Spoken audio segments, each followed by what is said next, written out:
La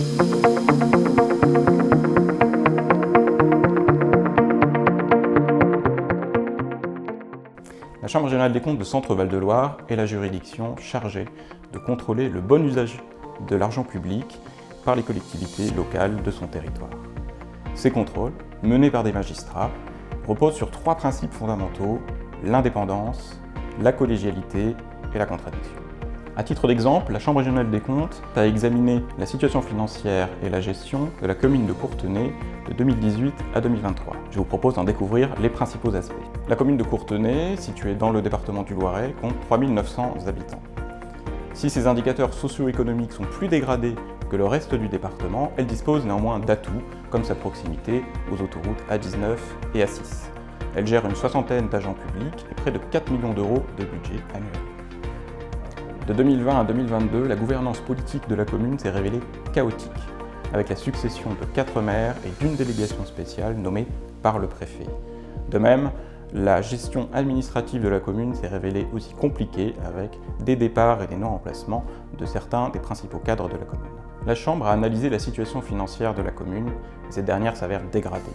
En effet, ses recettes diminuent alors que ses dépenses augmentent.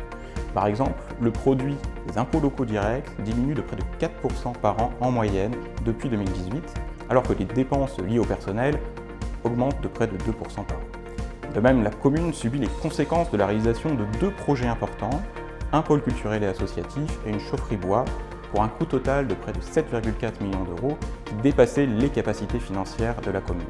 Cette dernière a donc eu recours à de la dette, augmentant son endettement de 5,3 millions d'euros. Aujourd'hui, la commune n'a plus la capacité de financer ces investissements nouveaux.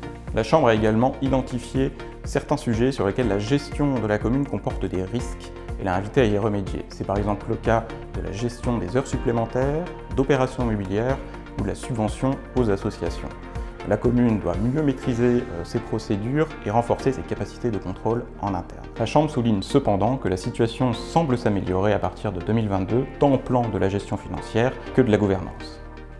La Chambre a formulé 9 recommandations pour aider la commune à améliorer sa situation, comme par exemple assurer un contrôle effectif du recours aux heures supplémentaires ou bien de mettre en place un dispositif de prévention des risques déontologiques. Le rapport a été présenté au conseil municipal par le maire, permettant aux élus municipaux d'en débattre. Le rapport est consultable sur le site internet de la Chambre et a vocation à alimenter le débat public. Enfin, pour assurer que des suites sont données à ces observations, la Chambre effectuera un suivi de la mise en œuvre de ces recommandations par la commune dans un délai d'1 an.